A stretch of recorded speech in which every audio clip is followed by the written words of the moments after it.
We're in an incredible moment in American history right now. I believe that in a couple hundred years, historians may look back at this moment as the beginning of a great renaissance, a waking up. Parents are waking up, a recovery of what was almost lost. I think we were very close to that.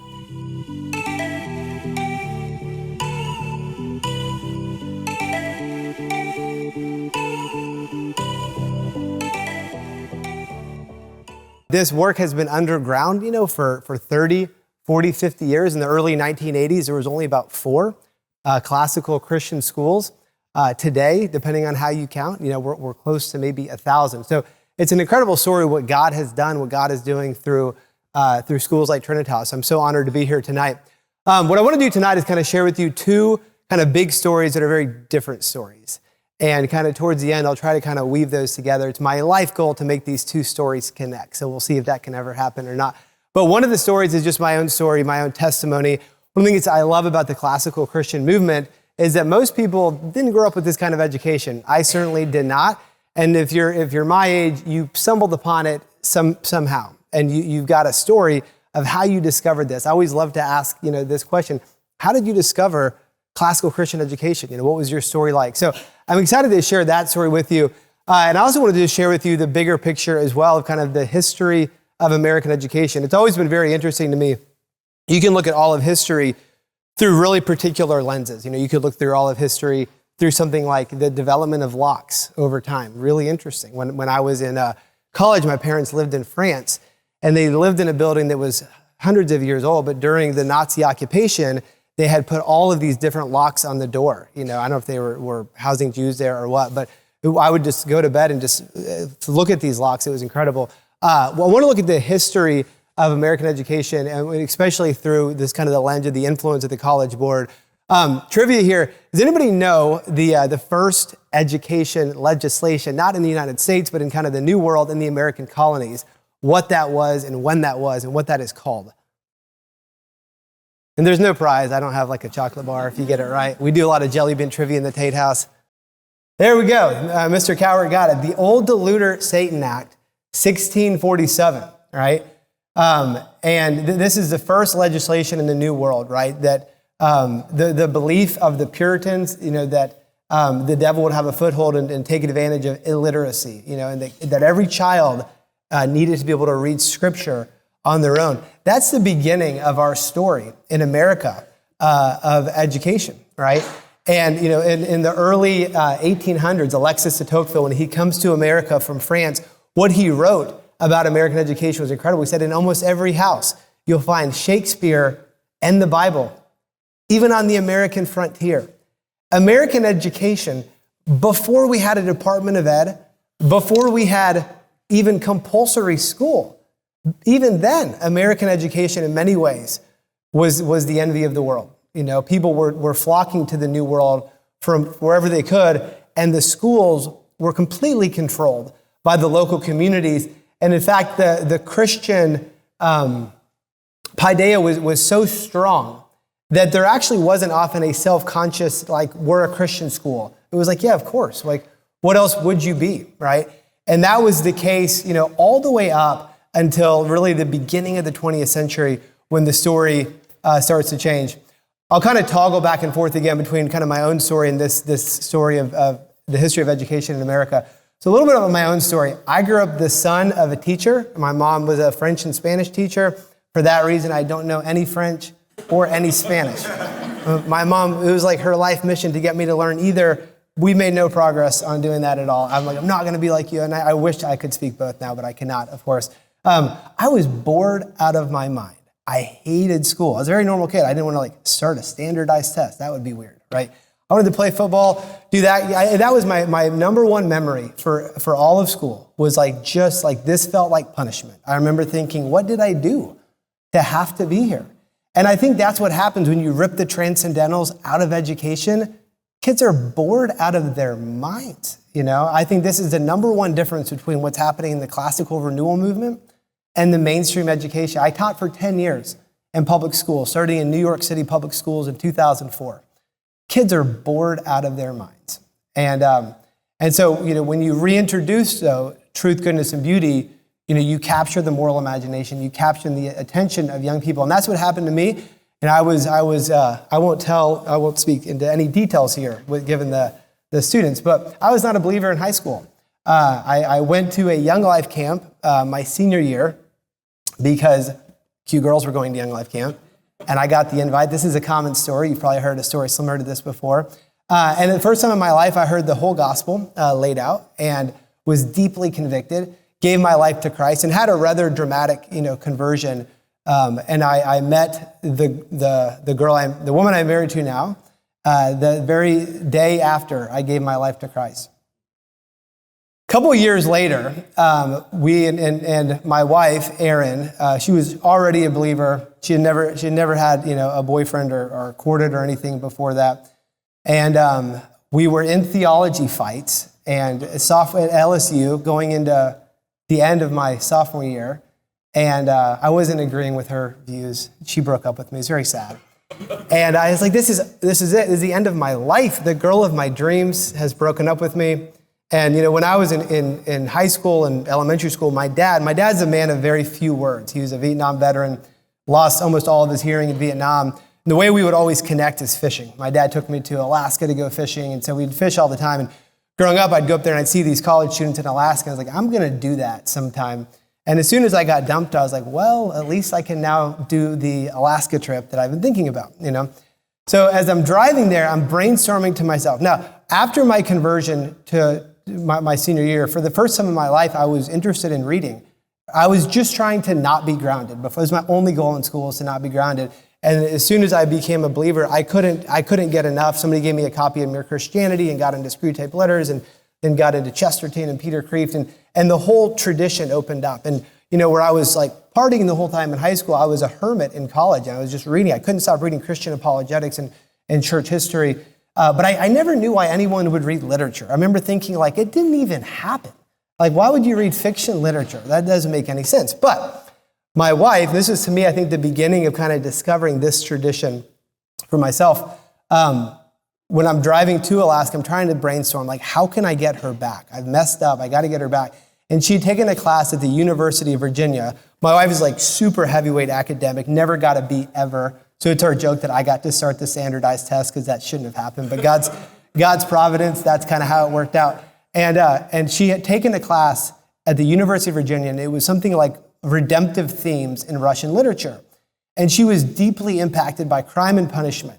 And she would want to talk about it all the time. And I'd be like, yeah, you like try to sound kind of interested.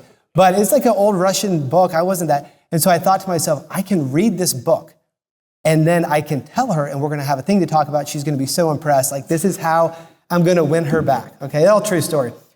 So I get to Soldotna, Alaska, and we've got nothing. And keep in mind, this whole trip, I am driving in a car that was technically already totaled. It was my grandmother's 1994 V8 Crown Victoria, and it had been in a Texas hailstorm, and they had declared it totaled, but it still worked great. It was still a new car. It looked like somebody had got a hammer and just beat every square inch of the car. So I would get pulled over all the time, like in this car. And I'm like, I didn't do anything wrong. It's just the car went through a hailstorm. It's really bad. But anyway, I get to Soldotna, Alaska, and for one of the only times in my life, and this is God's providence that this happened, I had no competing distractions. This is before social media. I did have a cell phone, but in 2001 or 2 in Soldotna, Alaska, you could go to like one spot in town and like stand on one foot. And if you looked into the sun in the right, like maybe you could get a call out. It didn't do much. So, and there's no TV, there's no radio, there's nothing. It was like I could read and that's it. There were no competing distractions, and it never really got dark. And so I could read until like 1 a.m. in my tent. I lived in a tent in a gravel parking lot for 2 months, and I worked in the slime lines in Alaska, filleting fish all day. And this crazy thing would happen. I would go to work cleaning fish for 10 hours, and then I would go catch more fish to eat because we had no money. We wouldn't even have like bread or anything else. We just like eat fish off the grill. I was basically like a squatter, and it was pretty bad in Alaska. And then I would read, and I would read initially to like impress the girl. But I got really, really into this story. This is Crime and Punishment. Has anybody read Crime and Punishment in here? Any fans? Okay, I can never say Dostoevsky, Mr. Coward. Did I get it? I grew up with a speech impediment, so I'm nervous to say a Russian name. Dostoevsky, there we go. But I remember it changed my understanding of how God's grace works. The book itself is kind of this psychological thriller where he commits this really horrendous crime in the beginning. And the whole book is him trying to kind of keep this secret. And you see the way in this book that sin kind of distorts our minds and it distorts all of our relationships, And this thing happened. I didn't know it at the time. But that through literature, I was being changed, And so for me, I think it was the first kind of taste of this tradition. We'll toggle back to that story in just a few minutes. Skip way ahead here in this kind of survey of American education. In 1900, actually on December 22nd, 1899 was the date.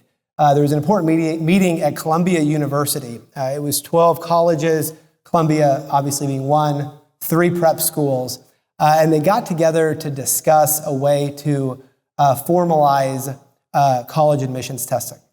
And this meeting became the beginning of what is called the College Board. You've probably heard the name the College Board. I often call the College Board the Land of Mordor, the CEO, the Dark Lord Sauron, if you're a fan of the Lord of the Rings as well. College Board has been around for a long time.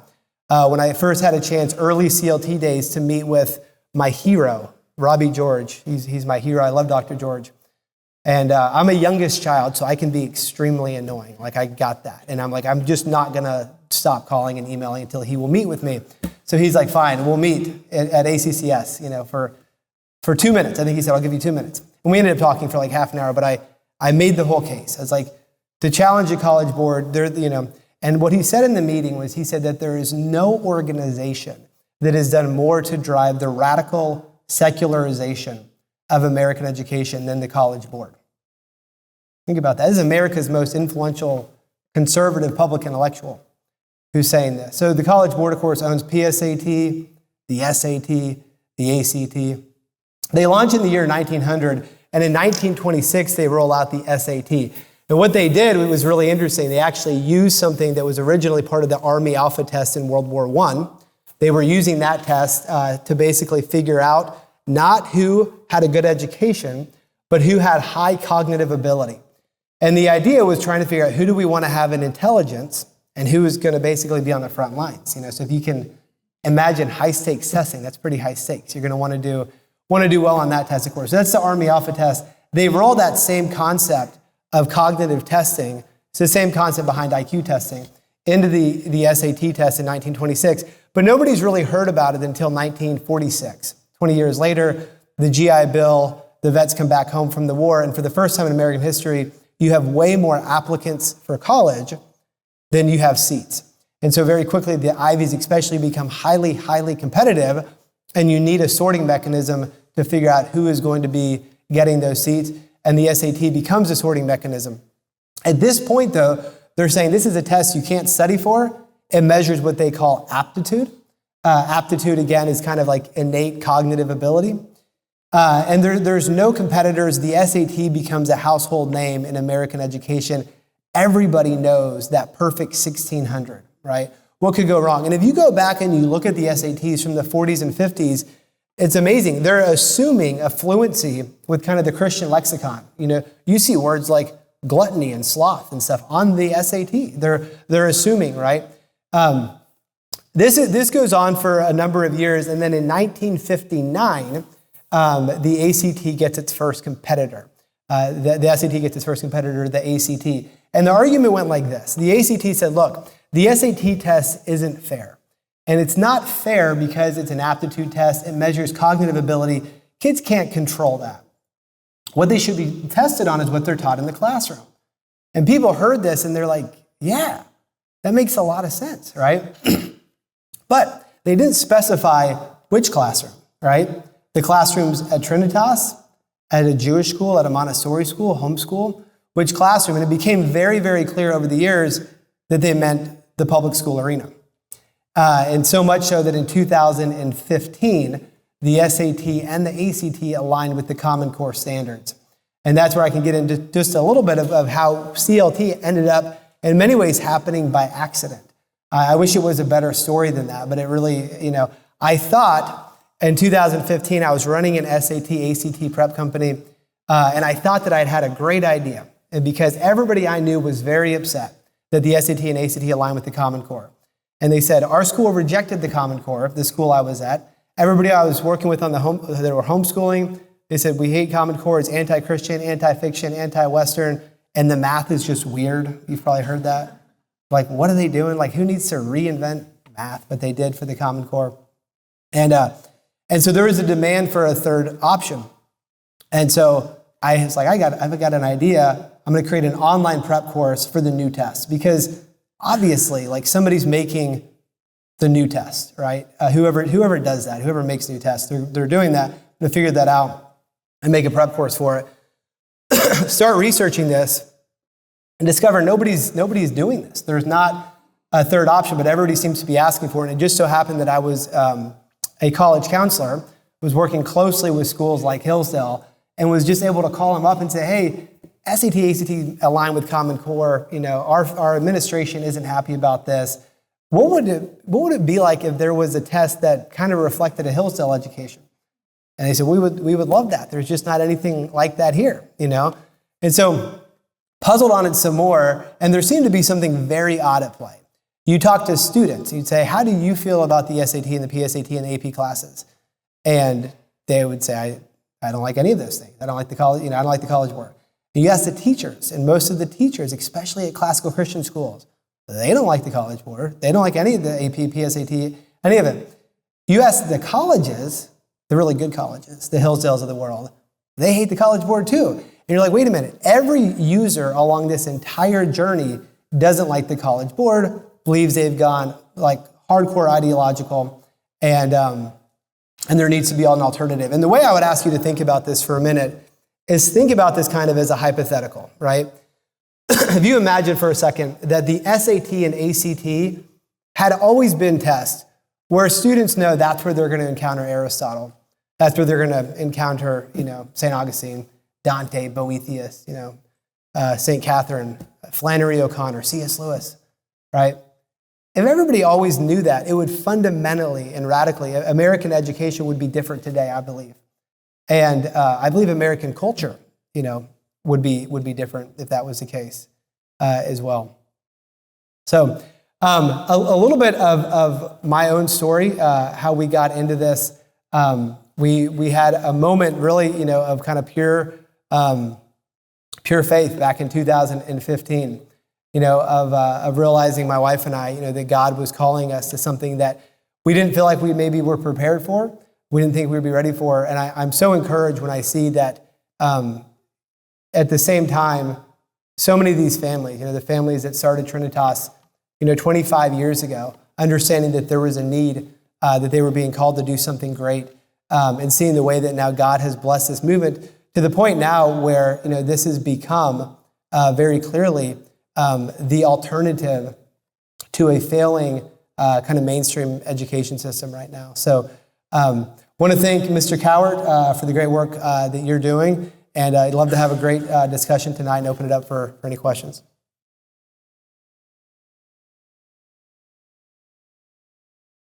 Talking about users for the CLT.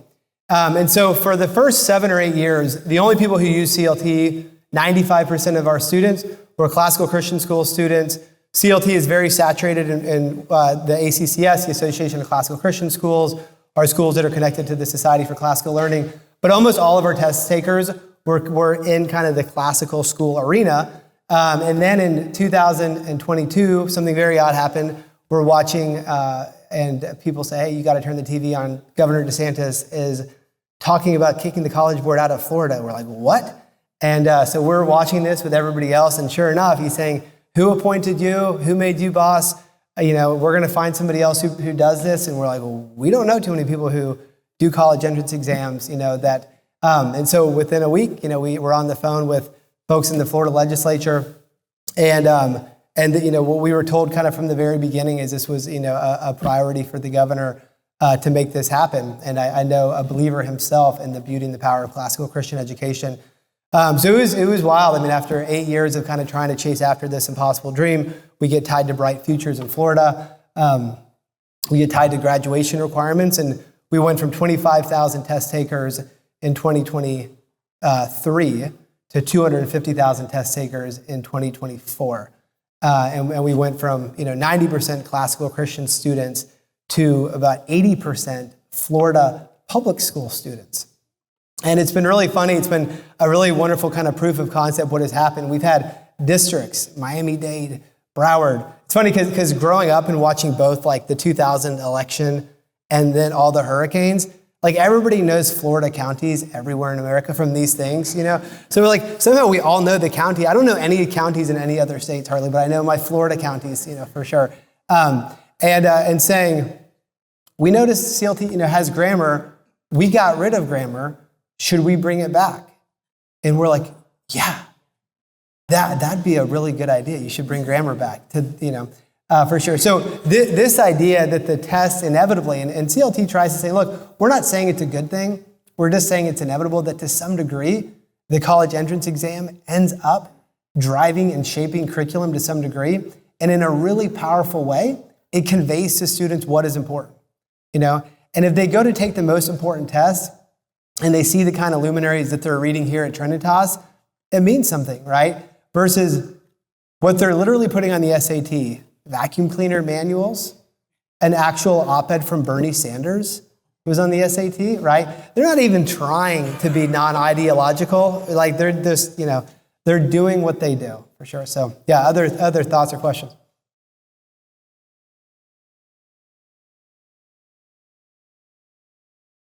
Yeah, so every CLT is different when we administer a CLT. I mean, now there's over 100 different CLTs, and so we do recycle some passages and that kind of thing.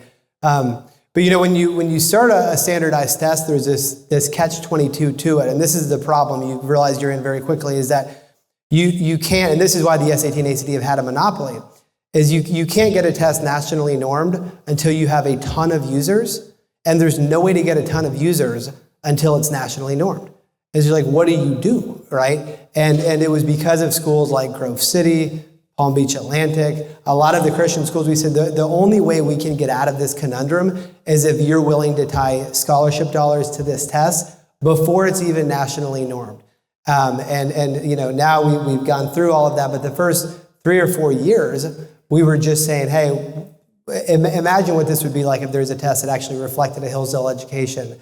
And so we're deeply, deeply embedded. When we feel like the CLT existing, definitely grateful to Governor DeSantis, but definitely grateful to the Christian colleges that when it was just an idea, really, really got behind it.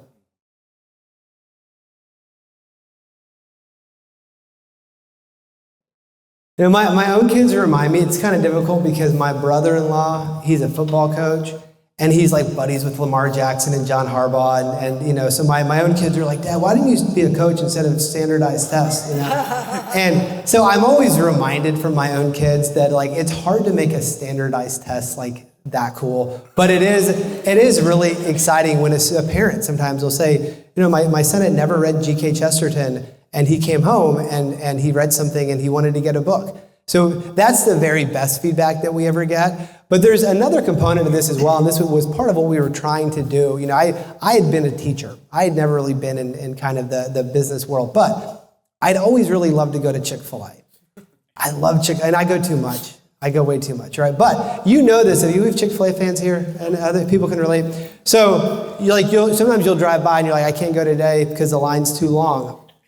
But then you're like, I'm just going to do it and miss the meeting, and that's fine. But then, like 3 minutes later, you go through and they get everything right, and they say my pleasure, and they get the whole thing is great. So we've always said we want to be like a Chick-fil-A of standardized testing because people know there's something under the hood there that's more than just like chicken and waffle fries. That it's a mission-driven company. That they want to dignify, their customers. And so, college board, my experience as a college counselor, I would call the college board. We had a number of incidents that happened at the school when I was there, and you get transferred, and then nobody wants to talk to you.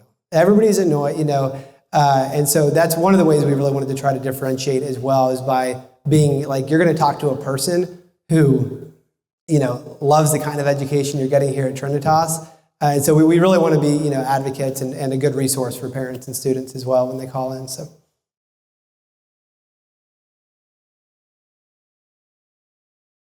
That's a great question. Yeah, I think STEM has been, especially in SAT and ACT both, have really gotten behind. There's STEM, so we're talking about science, technology, engineering, mathematics, which was very, very kind of powerfully, marketed as well. I think employers now are seeing. The secret is now out. And I think this has also been a lot of the reason. CLT's got 55 employees. College Board has 5,000. And I think every one of our employees is worth like 50 of theirs because they all I only hire basically from Hillsdale, Grove City, St. John's, Patrick Henry College. Our entire marketing department comes from these colleges. They're receiving the most exceptional formation. And so I think students that only have a STEM formation that's divorced from the humanities, they may be able to do great on like an SAT math section. But I think what we're trying to do is put students in front of the kinds of texts, So think about it like this, with the CLT, we want to encourage a kind of fluency. And so if a student is familiar and comfortable with the tradition, if they're comfortable picking up Boethius, then we can put something from Dante in front of them as well. They're going to have a level of comfort with that. And so we want to reward that when it comes test time. And I think, more and more people are saying in a really real way. I think especially as we're, every day getting into just like new realms of technology that were unimaginable even 5 years ago, having a serious education of, what it means to be human, I think is becoming more valuable. I remember 10 years ago, Mark Cuban, Dallas Mavericks, this blew up the internet. People couldn't believe he said this, but he said, in 10 years, a philosophy degree is going to matter more than a coding degree. You're like, what are you talking about, right? But it actually highlights what it means to be human. I think that we're kind of in this AI tech world right now.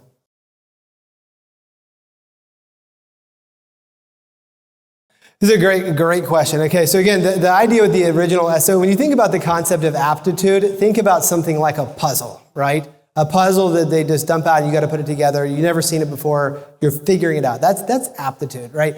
Achievement would be something like mastering a language. You acquire, you learn the language. So what are we doing on CLT? Well, CLT, it's actually we're trying to do both, right? So one of the hallmarks of aptitude testing, there were two hallmarks. One was synonyms, on the verbal side of the old SAT. But a lot of people don't know this. They completely got rid of them. There's not any, and they've been gone since 2005. Now, what are we doing with synonyms, on the SAT? You're actually testing a student's ability to connect ideas. It's one of the most powerful tools they came up with to literally test the ability to think. That's what thinking is. It's connecting ideas. And so we actually brought those back on the CLT. So they're not on the SAT, they're not on the ACT. We do have those on the CLT. And on the math side, we're talking about logic questions, that you're not going to see on the ACT or the SAT anymore. So these questions that you can't put into a neat algebra or geometry or trig kind of box, but that are just pure logic. And so we wanted to have both of those elements. And then the degree to which we're achievement, again, what we're talking about there is trying to reward a kind of a fluency with the tradition, with the great books tradition, with the Western intellectual tradition.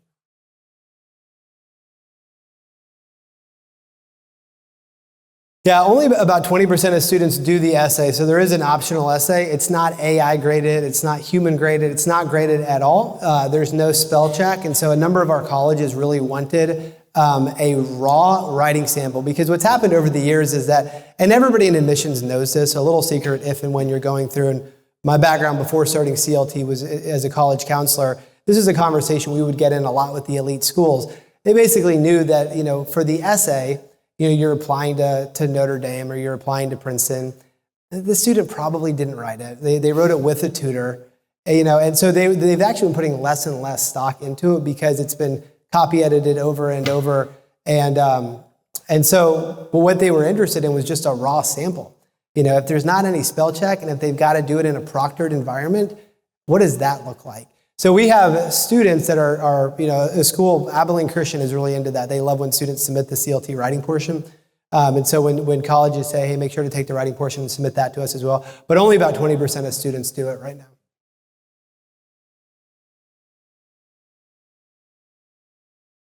I realized when I was running an SAT prep company, I actually really loved doing, because it was really, really fun to see a student score. Maybe they've taken it 3 times and they're stuck at like a 1280 and they want to get a 1400 or something.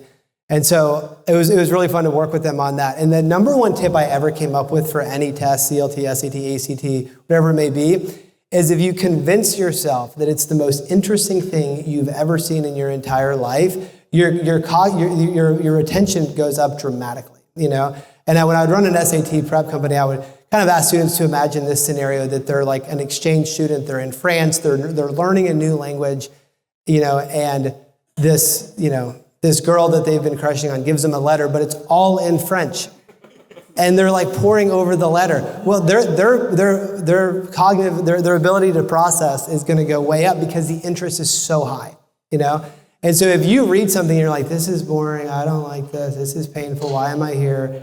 I hate my life, it's so bad. Like that's, if anybody does anything with that kind of attitude, if it's basketball or any sport or, debate, it's not going to go well, But if I love Chesterton. Chesterton's my favorite. I read Orthodoxy every single year of my life, and Chesterton makes the argument that there's no such thing as an uninteresting subject. The only thing that there can be is uninterested people, And so as image bearers of God, and as wonder being a sign, of the redeemed soul of man fully alive, taking a deep interest in everyone, in everything, I think is actually a really beautiful mark of the Christian life. And so that's what I'd say, like, just take a deep interest in it. And I think that you'll see, that'd be my number one tip for sure.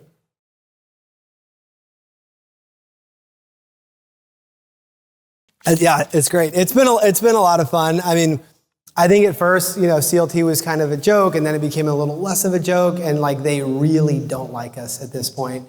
And we're currently in legislation as of yesterday in 8 states this year, and some big things going to come out, I think, in the next couple months. And again, all thanks to Governor DeSantis. Like that never would have happened. And one of the really beautiful parts that they did in the legislation, I mean, Florida. Well, I wish America was just like Florida. Florida's great. Like, why can't the rest of us? I'm coming down here from I call it the People's Republic of Maryland is where I'm coming down from, We're like the weirdest state ever for CLT to come out of.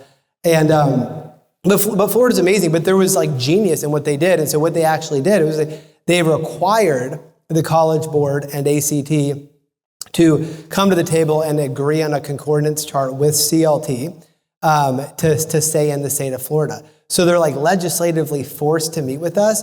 So after like 7 years of taking shots and calling them Mordor and, the Dark Lord Sauron and all this, and we're like, hey, like we actually have to be in this meeting with them.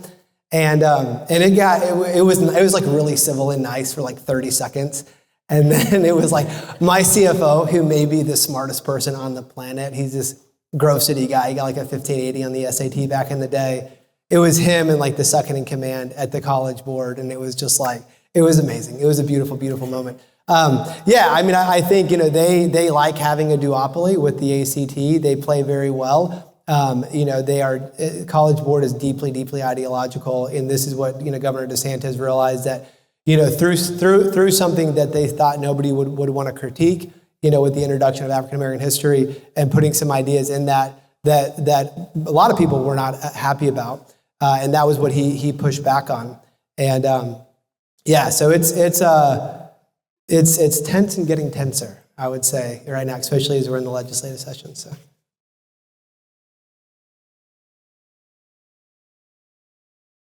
What we've loved so much is as soon as we get out of kind of what we would call like the real classical niche schools that use the language of classical, they're not apologizing about it. This is who we are. This is what we're about. As soon as you get out of that kind of echelon, a lot of Christian schools, a lot of Catholic schools, they're not quite sure what to do with the classical renewal movement. They're not quite sure maybe how they relate to the classical renewal movement. They're having this internal debate. Well, are we classical? Are we liberal arts? Are those the same things? What exactly are those? What we have found time and time again is that if they're going to use CLT or College Board, that it kind of forces the identity question of what are you going to be about as a school in a much more powerful way. A school like Trinitas is like, this is what we're doing. This is what we're about. We're speaking the same language. I think for a lot of the ACSI Christian schools that maybe have drifted a bit from mission, to make the decision. Actually, we're not just doing college prep. We have a different telos. I think this is one of the great tragedies. When I was my last year in the public school system, I would ask students this. I think they thought it was rhetorical. I was like, what are we doing here? What's the purpose of school? I was asking because I was trying to figure out. I was like losing all hope in the public school system. But almost every kid would always say the same thing. Any guesses what students would say? Why are we here? Yes, exactly, verbatim, to get a good job, right? It is such an impoverished. Nobody would have said that 200 years ago. Why are we in school? To get a good job, right? You go to Trinitas, you go to Veritas, you go to these classical Christian schools, you can get beautiful answers to grow in wisdom, to grow in love for Jesus Christ, to grow in virtue, to grow in my capacity to love others well, right? A totally different telos. So the schools do well. We have seen that CLT adoption at Christian schools never is alone. Whenever they start using CLT, it always means other curricular changes as well. We've seen this especially on the Catholic side, where they say we need to start doing more philosophy, more church fathers, more grammar, more primary sources. So I think we really love that if a school has kind of drifted a bit from mission, and then CLT can be actually one of the things that ends up driving them back to who they originally set out to be.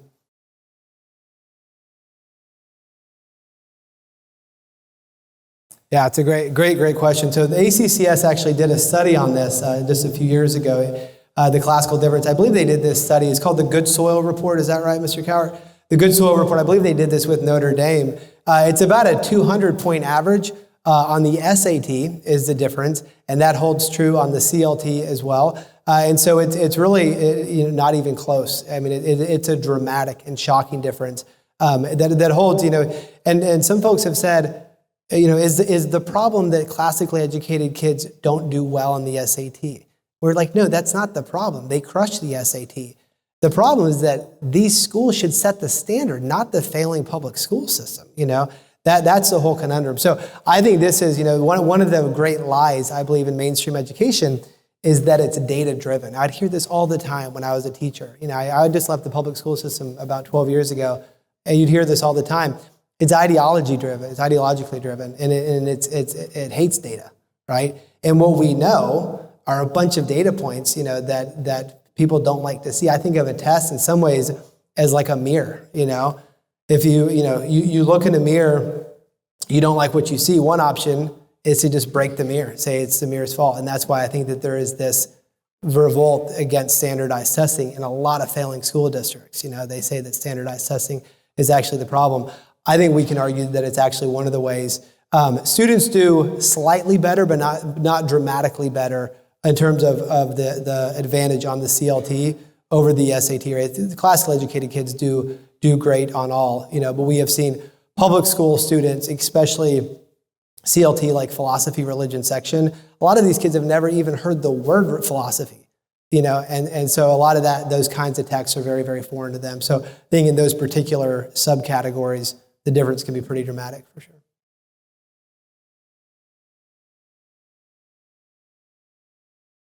I don't know if I've ever really thought about that. I think what we get a lot is if CLT is going to offer alternatives to AP classes or not. And I think that's something we talk about a ton internally. So I think it's probably a pretty similar. And actually, the one that we've had a number of conversations with, even in the state of Florida, one of the ones that they're most unhappy with is actually AP Psych. And so the AP Psych is completely divorced from the tradition, but the origins of psychology itself was really very much born out of the tradition. And so to have an alternative to AP Psych that was actually within the tradition is something I think that we'd get excited about. We actually we work with ABHE, we actually do have a Bible exam as well, that if you go to an ABHE school, a Bible college, you take that as you come in and as you exit. That's a CLT powered exam that we do there as well. So we've thought about adding Bible as well for kind of overall knowledge. But one of the things we really want to do is actually not change. And the SAT, it's kind of one identity crisis after another, at the College Board. And so they had this iconic 1600. Everybody in America knows a 1600 is perfect SAT, right? And then in 2005, they're like, we're going to go back to 2400. And he's like, what 2400? And they do that for 11 years, and then the ACT beats them for the first time ever. They get more market share, and then they say, "Oh, we're going to go back to 1600. We shouldn't have done that." They're not a constant. And so the thing that CLT really wants to do is be disciplined and actually not change the tests. Whenever.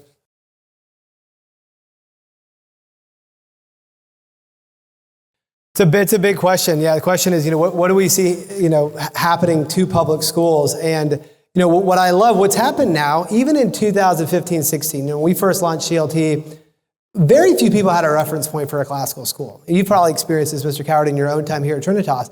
He was like, what do you mean a classical school? And now everybody ever has a reference point. They go, oh, my niece, she goes to a classical Christian school in Florida.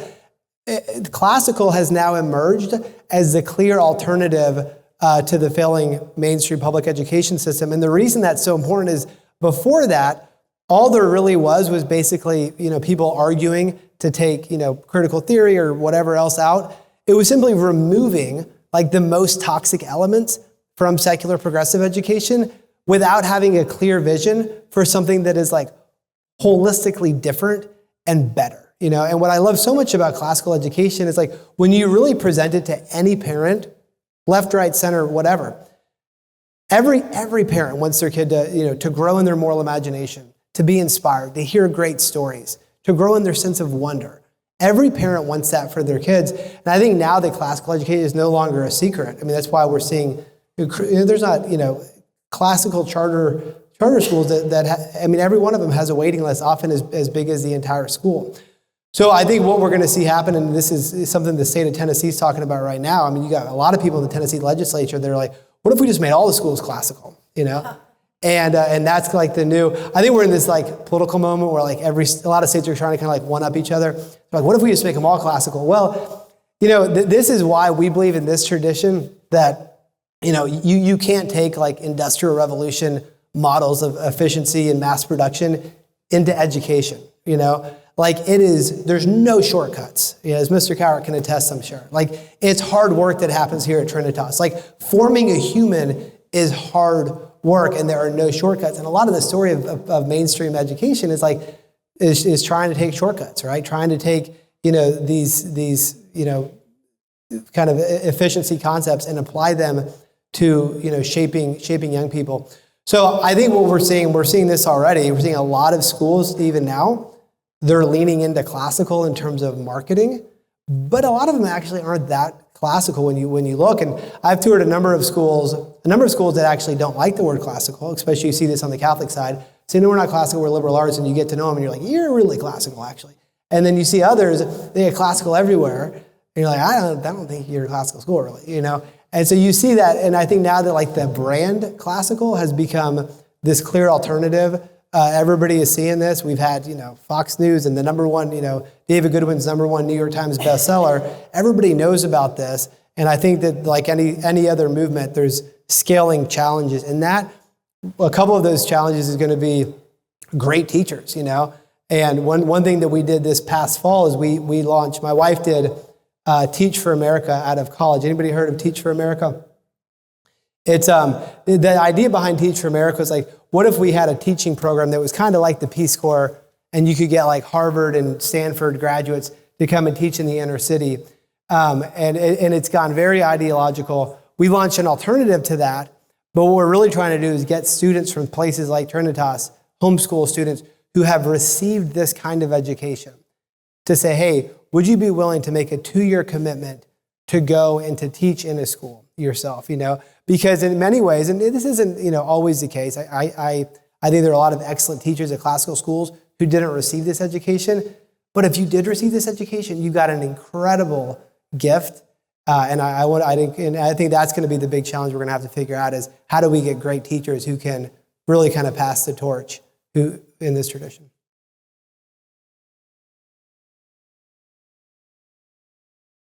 Yeah, I think we're just now realizing the extent to which we've, higher ed in many ways has been in a pretty dark place, for especially the past decade. And I think right now the goggles are just coming off. People have been terrified. I can't tell you how many friends I have who are professors or were professors, who their whole life was just trying to not be outed, as someone who just believed reasonable things that people always believed. until like 5 years ago. And so there's been a spirit of fear, at a lot of these colleges and universities. And I think what we're seeing right now is kind of a very quick, kind of gutting of this. And so, it's funny, on the one hand, Harvard, Notre Dame, they really, really, they know it. Like they know the best students with the best academic formation are the homeschool students and the students that are coming out of places like Trinitas. They're the best students. They're leagues above kids graduating from the public. But we just had in the Atlantic an article where you have all of these Ivy League professors saying our students have never read a book in the Ivies. They're coming into the Ivies. They've never read a single book all the way through. And so there's this conundrum that we've been in for years where these schools know that the kind of kids taking the CLT are the best students, but they don't want to talk to us because we think Western Civ is cool, and they don't like that. And that's, so CLT is fringe and radical, so we can't get to sit down with Harvard or MIT because we're supportive of this tradition. But at the same time, they do know that and I think all of this is going to change in pretty short order. I think in the next couple of years, I think now people are saying, I can come out and say things that I believe out loud again, and nobody's going to come tackle me for that. So.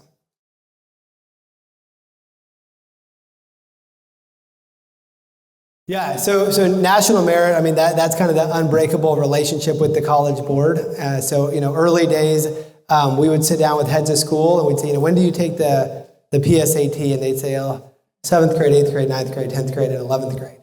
They say, wow, you do it for 5 years. Why do you do that? And they say, well, a couple years ago, we had a couple kids get national merit, And so we're like, okay, so every kid does it every year because a few kids sometimes get national merit. And in classical Christian schools, it's disproportionately much, much higher, So what we have done is we have been self-funding since 2018, an alternative to national merit. And so this is it's a $2,500 scholarship, which is what national merit is, but a lot of colleges then tied it to a full ride. It's the top 50 nationally CLT 10, which is typically like a 114, a 115. It's a pretty high CLT 10 score. But that's definitely been a nut to crack. But with what happened in Florida, getting tied into Bright Futures, it blows my mind. Sometimes I'll just go to the website at the University of Florida to be like, that's just crazy. CLT is right there, and you can get a full ride to the University of Florida through this awesome test where kids are reading C.S. Lewis. I think that's so much fun, that we can do that. Yeah.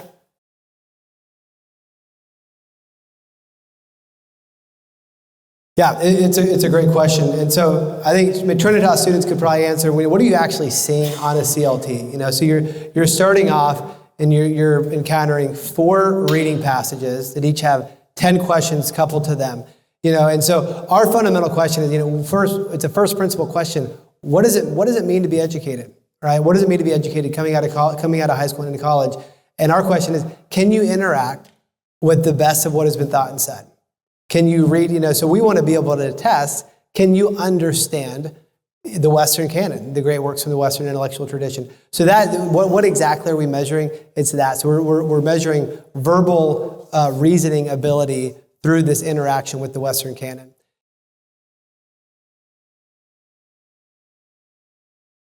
Yeah, I love this question. And this may be the first time in history, I think, that K-12 is reforming higher ed.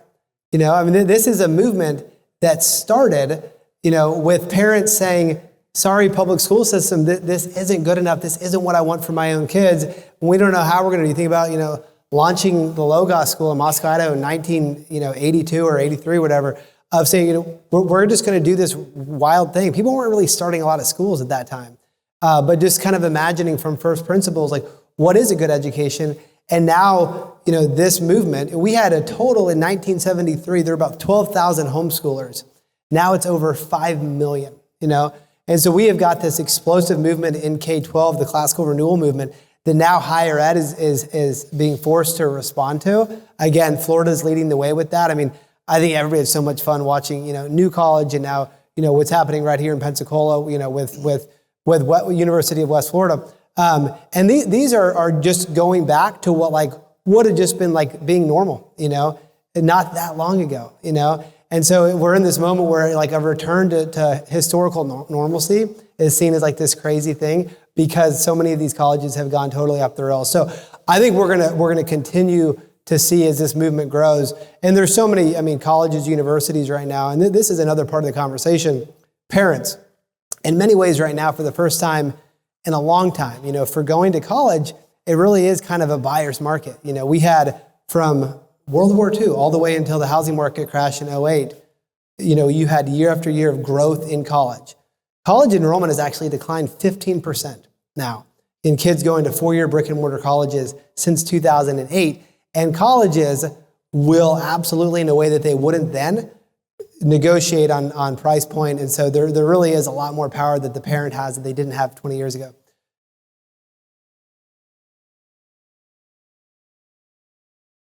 It's a great question. Percentage of students who take the CLT compared to the SAT, ACT. So last year, there were 250,000 students who took the CLT. We think that the SAT is probably around maybe 3 million or so. So we're 10%-ish. We've got a long way to go. We do have, if you guys are ever in Annapolis, so knock on our door. In the CLT office, when you walk in, there's this plaque. It was inspired by the Notre Dame Play Like a Champion plaque. And you look at it, and it looks like a brief history. It's all engraved. We spent way too much money on it. And my CFO wasn't thrilled about that, but it was a lot of fun. But we had the whole thing engraved, and it looks like a brief history of the CLT. Like, okay, a brief history of a standardized test. But you keep reading it, and then it says, in 2040, the CLT surpassed the SAT and ACT as the #1 college entrance exam globally. So we come into work every day, and we pound the plaque, and we're like, our goal is to make that come true, And our belief is that if you can change this one kind of random thing, like the college entrance exam, that you end up having these massive kind of upstream and downstream impacts with that. The upstream impact is that it ends up changing colleges and universities. The downstream is that it can reshape, secondary education and even into the grammar schools as well.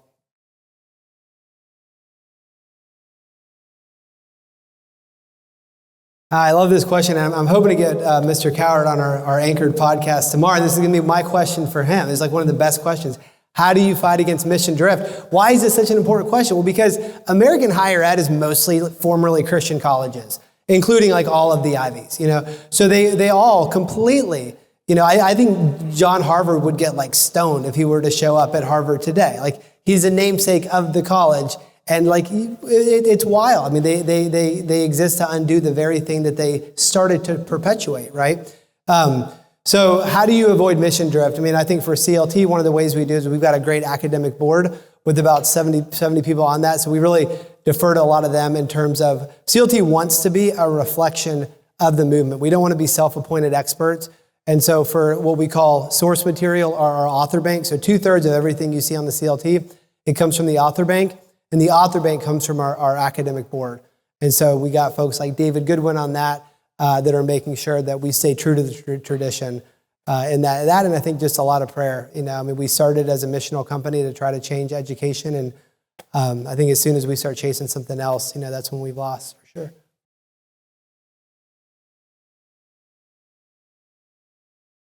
Yeah, we've got some great partner colleges, Harmel, the College of St. Joseph the Worker. For them, it's great books meets HVAC and welding. And so it's a really intense immersion into the trades. And I think that's going to be kind of a 2.0, the next iteration of the classical renewal movement. My best friend, he's been working at Northrop Grumman Defense Contracting for 20 years, and he's in the process of quitting to do stone carving. Like, what is happening culturally? Because it's amazing when people are getting into stone carving again. It's incredible. He does headstones, and he's got to do a sign for Trinitas, But I think that's going to be the next iteration of this movement because not everybody is made to read a book all day, and a lot of students, especially that are wired to do, and this is part of the tradition, these common arts, I think that we're seeing a revival of right now.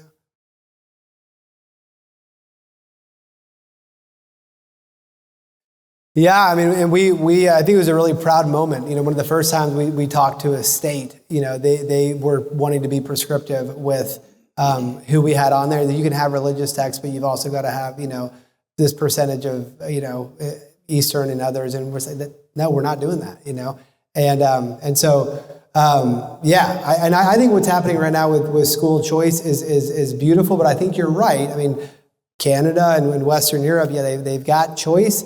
The Christian schools aren't that Christian, and it hasn't necessarily, even though they do have it. So I think it's going to require being really alert to if and when strings are attached. But there's also so many beautiful stories in this, I think, of students who are at Christian schools and who, family situation, there's no way they could be, apart from, what they're doing with school choice in a state like Florida. So I think it's well intended, but I think we've got to be alert to make sure that they don't attach those strings.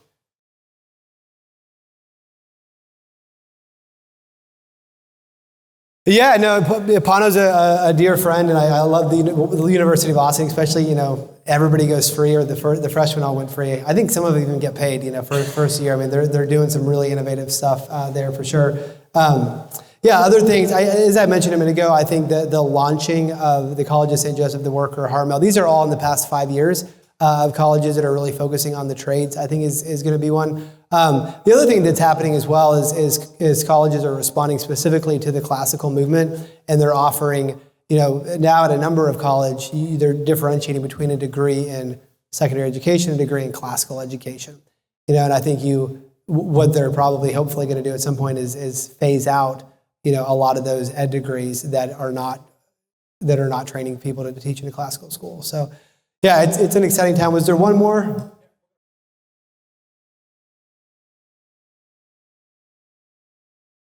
Yeah, it's a great question. I'll be in London next week at one of Jordan Peterson's things called the Alliance for Responsible Citizenship Test, and it's really folks kind of from all over the Western world that are coming together and saying, we're all awake now, and I think maybe we've hit rock bottom, and folks are waking up and saying, the very fabric of Western civilization is at stake. How can we? And I think folks more and more are saying it's education. You can fix everything else, and if education's a mess, forget it. This is the number one thing. How are we forming the hearts and minds of the next generation? And I think this is where folks are looking at. I was out in Budapest twice in the past year, and they're looking at American classical Christian schools, and they're saying, can we do this with all of our schools? This is the vision for what they want to do, all across the country. So I think it's beyond the U.S., but we get to serve in this as I think America's founders wanted to in so many ways, as a light to the world. And I think we're doing that now with this education renaissance that is coming out of the U.S., but is now in more and more countries as well. So, and thanks so much, for the kind words. I appreciate that. We're very into Braveheart at CLT. So every year, I watch Braveheart like 30 times. I know the whole movie word for word. And my favorite scene from any movie is this great clip before the Battle of Stirling, where he gives this great speech. And he starts to ride off, and his friend Omash is like, where are you going? He's like, I'm going to pick a fight. And it's hilarious because it's like the whole British army, and he's got this ragtag group of Scottish clansmen with rocks and stuff. But he's like, I'm going to pick a fight. And we try to adopt that kind of attitude at CLT. It's it may be crazy, and the College Board is $1 billion empire with 5,000 employees, but we want to pick a fight, and we think it's a fight worth picking. So thank you all. It's an honor to be here. Thank you, Mr. Coward, for having me. It's our pleasure. Thank you for your time tonight. We thank you, Jeremy, for being here with us this evening. I want to thank each of you for being with us this evening. You may be small in number, but they're robust in questions, aren't they? Outstanding Q&A time tonight. I appreciate that. We're going to wrap up here just a couple minutes early so we can turn the lights on. Maybe some folks have some questions they want to ask on an individual basis. If you stand with me, we've got a tradition here at the school. We like to finish up all of our events singing the Doxology, and our students are here with us tonight, so I think we can do well. Let's sing together. Praise God from whom